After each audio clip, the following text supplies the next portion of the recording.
La rencontre éducative entre parents et enfants peut être facilitée ou affectée par les technologies de la communication et du divertissement toujours plus sophistiqués. Lorsqu'elles sont utilisées à bon escient, elles peuvent être utiles pour unir les membres de la famille malgré la distance.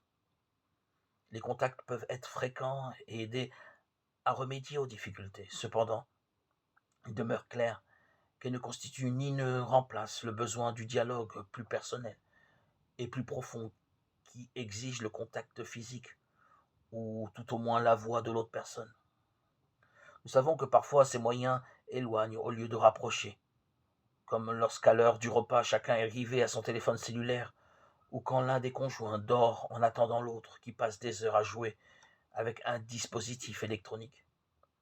En famille, tout cela doit être aussi objet de dialogue et d'entente qui permettent d'accorder la priorité à la rencontre de ses membres sans tomber dans des prohibitions irrationnelles. De toute manière, on ne peut ignorer les risques des nouvelles formes de communication pour les enfants et pour les adolescents, qu'elles convertissent parfois en abouliques déconnectés du monde réel. Cet autisme technologique les expose plus facilement à la manipulation de ceux qui cherchent à entrer dans leur intimité pour des intérêts purement égoïstes.